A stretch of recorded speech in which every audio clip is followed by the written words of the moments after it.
নমস্কাৰ, মই আছোঁ নগাঁও জিলাৰ চকলাঘাটৰ অৱস্থিত কেন্দ্ৰীয় ব্ৰাহ্মণ সমাজত।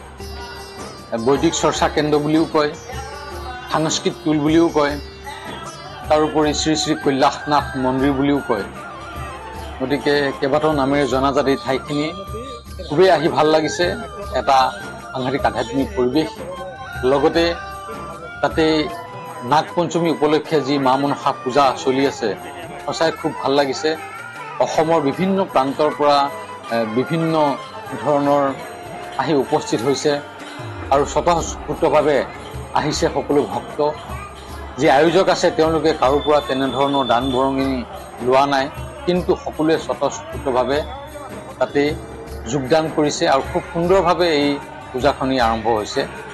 আৰু এই পূজাখনিত মই আহি সুপৰিকল্পিতভাৱে যি পূজাখন আৰম্ভ হৈছে, ইয়াত থাকি সঁচাই ভাল লাগিছে।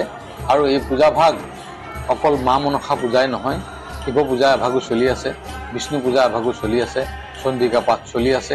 গতিকে মা মনসা পূজাৰ লগত সংগতি ৰাখি ইয়াত কেইবাভাগো পূজা ইতিমধ্যে চলি আছে। আৰু লগতে ক'ব লাগিব নলিনী বাইদেউৰ কথা। নলিনী বাইদেউ অসমৰ বিখ্যাত জ্যোতিষী। তেখেতৰে তৎপৰতাত, নলিনী বাইদেউৰ তৎপৰতাত পুৰোহিত অৱনী শৰ্মা আৰু নাট্যকৰ্মী ধ্ৰুৱজ্যোতি বৰাৰ যৌথ প্ৰচেষ্টাত এই পূজাভাগ সফলতাৰে সম্পন্ন হৈছে আৰু খুবেই ভাল লাগিছে। তাৰোপৰি কামৰূপৰ পৰা যি ওজা শিল্পী আহিছে, এই ওজা শিল্পীসকল আহি পূজা পৰিৱেশন কৰি আছে। এই ধুনীয়া এটা পৰিৱেশৰ মাজত এই সুন্দৰ পূজাভাগ অনুষ্ঠিত কৰাক লৈ সঁচাই নলিনী বাইদেউক ধন্যবাদ জ্ঞাপন কৰিব লাগিব।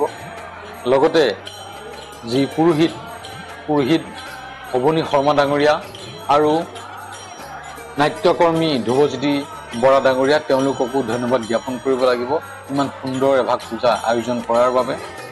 আৰু গোটেই পৰিৱেশটো ইমান সুন্দৰভাৱে তেওঁলোকে সজাইছিলে। আৰু যিহেতু গৰম পৰিছিলে, গতিকে সকলো যি ভক্তপ্ৰাণ ৰাইজ আহিছে, সেই ভক্তপ্ৰাণ ৰাইজৰ সুবিধাৰ্থে যাতে সকাহ পাব পাৰে, তাৰ বাবে তেওঁলোকে এই গৰমত নেমু চৰবত, দৈ, লচ্চি, তাৰোপৰি চাহ আৰু ভোগৰ বাবে তেওঁলোকে খিচিৰি, ক্ষীৰ, ডালিয়া, ভাজি এখন, বিলাহী টক, বিভিন্ন ধৰণৰ ব্যঞ্জনেৰে সকলোকে তেওঁলোকে আপ্যায়িত কৰিছে ভক্তসকলক। আৰু খুব ভাল লাগিছে। কোনো ধৰণৰ তাতে কোনো ভেদাভেদ আপোনালোকে দেখা নাপাব।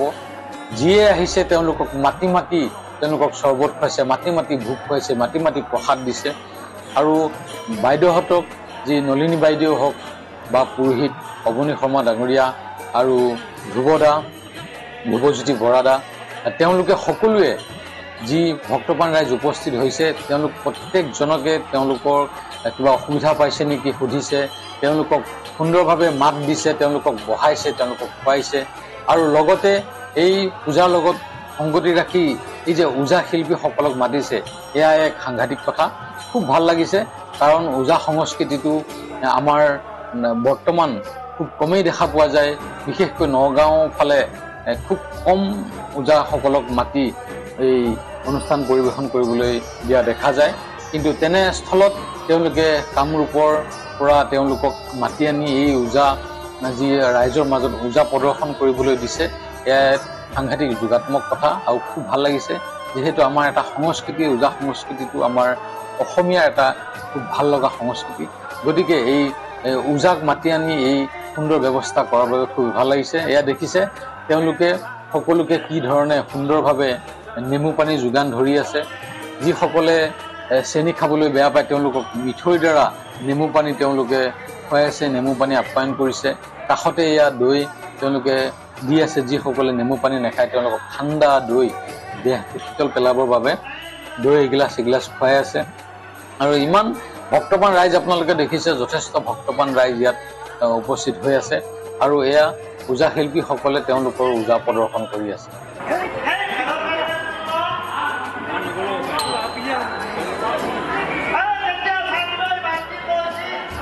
এই পৰিৱেশৰ মাজত এয়া দেখিছে এখেতে চাহ সকলোকে যোগান ধৰি আছে।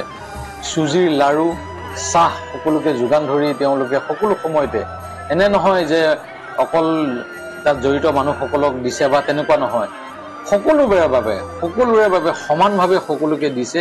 যিয়ে খাবলৈ চেষ্টা কৰে তেওঁলোকক দিছে। আৰু এয়া দেখিছে সুন্দৰভাৱে তেওঁলোকে এয়া ভোগ দি আছে।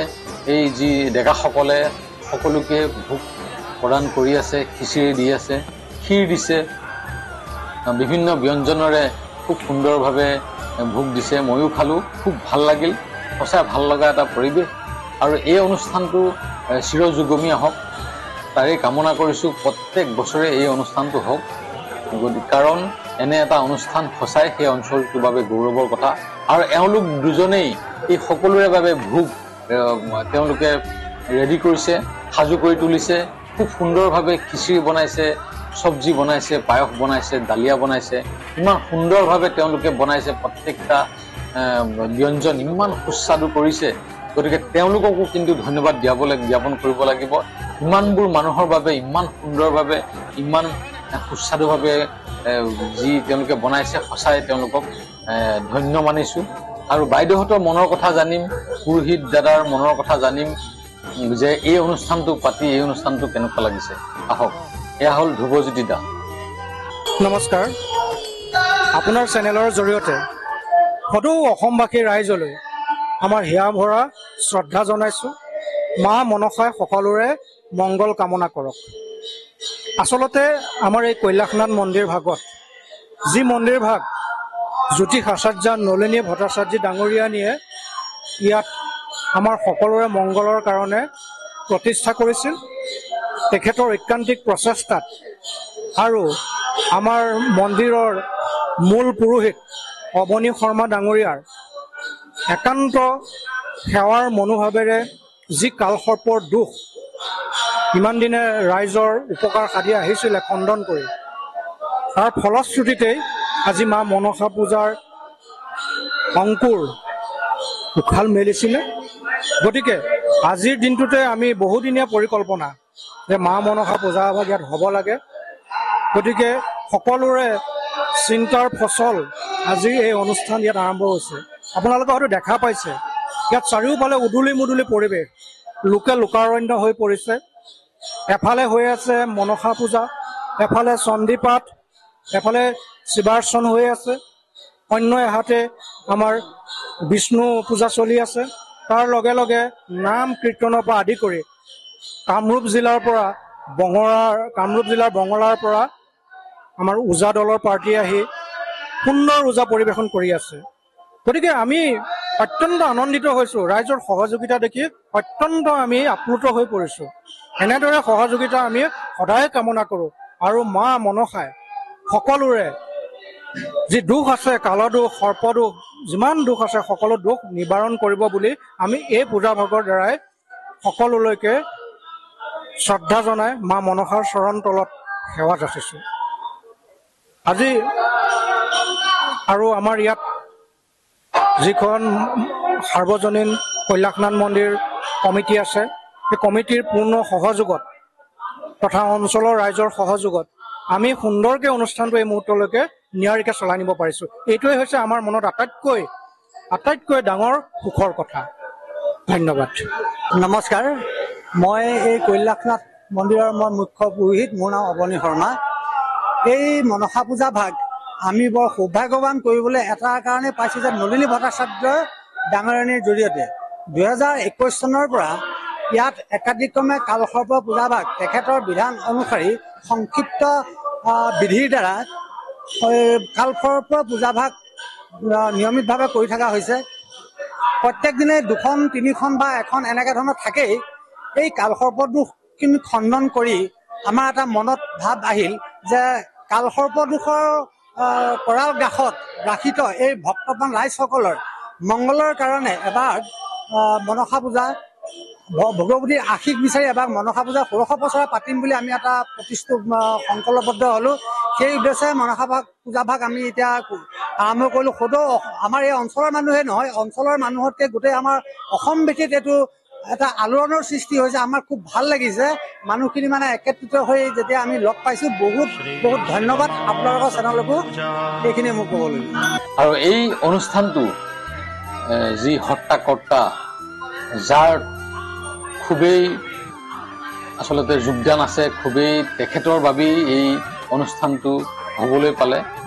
সেয়া হৈছে নলিনী বাইদেউ, অসমৰ বিখ্যাত জ্যোতিষী নলিনী ভট্টাচাৰ্য বাইদেউ। তেখেতেই আচলতে মুখ্য তত্ত্বাৱধায়ক বুলি ক'লেও ভুল নহ'ব। তেখেতেই এই অনুষ্ঠানটো সুন্দৰভাৱে আগভাগ লৈ আচলতে ইমানখিনি কোৱালেহি। লগত ধ্ৰুৱজ্যোতি বৰা ডাঙৰীয়া আৰু পুৰোহিত অৱনী শৰ্মা ডাঙৰীয়াক লৈ সাফল্যমণ্ডিত কৰিছে। এই মন্দিৰ ভাগ কৈলাশনাথ মন্দিৰ ভাগ ৰাইজৰ কল্যাণৰ অৰ্থে মই দান কৰিছিলোঁ। আৰু যিহেতু পেছাত মই জ্যোতিষী, মই জ্যোতিষ চৰ্চা কৰোঁ। জ্যোতিষ চৰ্চাৰ যোগেদি ধৰা জন্মকুণ্ডলীত মানুহৰ কালসৰ্প যুগটো অত্যন্ত বেয়া যুগ। এই যুগটো থাকিলে যাৰে কুণ্ডলীত কালসৰ্প যুগ পোৱা যায়, বুদ্ধাদিত্য জীৱ, অষ্টলক্ষী, ৰাজলক্ষী আৰু এনেকুৱা শুভ যুগৰ ফলেও এই যুগটোৱে নষ্ট কৰে। সেইকাৰণে এই মন্দিৰৰ পূজাৰী অৱনী শৰ্মা দেৱক মই আনুষ্ঠানিকভাৱে কালসৰ্প যুগৰ খণ্ডনৰ বিধি এখন লিখি দিছিলোঁ। আৰু আজি 3 বছৰমানৰ পৰা তেওঁ ইয়াত পূজাভাগ কৰি আছে ৰাইজৰ কল্যাণৰ অৰ্থে। তেওঁৱে মই আলোচনা কৰিলোঁ যে ৰাইজৰ কল্যাণৰ অৰ্থে আনুষ্ঠানিকভাৱে পূজা হৈছে খুব ডাঙৰকৈ, যিহেতু নাগৰ অধীষ্ঠ দেৱী মা মনসা, আমি খুব ডাঙৰকৈ ৰাইজৰ কল্যাণৰ অৰ্থে এভাগী মনসা পূজা পাতিম। সেই ভাৱনাৰে ধৰা পূজাভাগ আৰম্ভ হ'ল। আমি দান বৰঙণি কাৰোঁ পৰা লোৱা নাই। ইয়াত মোৰ মুখ্য সহযোগ কৰিছে অৱনী শৰ্মা দেৱ পূজাৰী, আৰু মই নিজে যিমানখিনি পাৰোঁ আমি দান বৰঙণি খোজা নাই। কিন্তু ৰাইজে নিজৰ মনৰ পৰা যি আগবঢ়াইছে আমি গ্ৰহণ কৰিছোঁ। সেইটো ভাৱনাৰে আমি ৰাইজৰ কল্যাণৰ অৰ্থে যিমান কালসৰ্প যুগৰ মানুহ আছে সকলোৰ কল্যাণৰ অৰ্থে এই মন্দিৰ ভাগ আজি পূজাভাগ আৰম্ভ হৈছে। শিৱাৰ্চন চলি আছে, ওজাপালি চলি আছে, মা মনসাৰ পূজা চলি আছে, সিফালে বিষ্ণু পূজা চলি আছে। এটা সুন্দৰ পৰিৱেশ, দেৱপুৰীলৈ পৰিণত হোৱা এই মন্দিৰ ভাগৰ যি আজি পৰিৱেশ হৈছে, মোৰ হৃদয় আনন্দত নাচি উঠিছে। আৰু এইখিনি হৈ উঠিছে ইয়াৰ পৰিচালনা কমিটিৰ প্ৰেচিডেণ্ট আৰু তেওঁলোকৰ ধ্ৰুৱজ্যোতি বৰাৰ বলিষ্ঠ সহযোগত আৰু কৰ্মকৰ্তাসকল পৰিচালনা কমিটিৰ সহযোগত এই অনুষ্ঠান ভাগ আজি ইমান সুন্দৰকৈ গঢ় লৈ উঠাত মই কৃতজ্ঞ তেওঁলোকৰ ওচৰত। এয়া হ'ল নলিনী বাইদেউৰ মনৰ কথা। তেখেতে মনৰ কথা জনালে, কেনেধৰণৰ এই অনুষ্ঠানটো তেওঁলোকে আগবাঢ়িলে, কেনেধৰণে এই অনুষ্ঠানটো ইমানখিনি পালেহি, ইমান সুন্দৰভাৱে এই অনুষ্ঠানটো হ'ল, সকলোখিনি আপোনালোকৰ আগত আগবঢ়ালে। আৰু যি কালদোষ সৰ্পদোষ যিসকল মানুহৰ থাকে, তেওঁলোকে ইয়াতেই পূজা এভাগ আগবঢ়াই এই কালদোষ সৰ্পদোষ মৰ্ষণ কৰিব পাৰে। বহুত মানুহৰ এই কালদোষ সৰ্পদোষ থাকে, আৰু সেই কালদোষ সৰ্পদোষ খণ্ডন কৰিবৰ বাবে এই মন্দিৰত অকণমান পূজা আগবঢ়ালেই আপোনালোকে এই দুখৰ পৰা মুক্তি লাভ কৰিব পাৰে। ধন্যবাদ।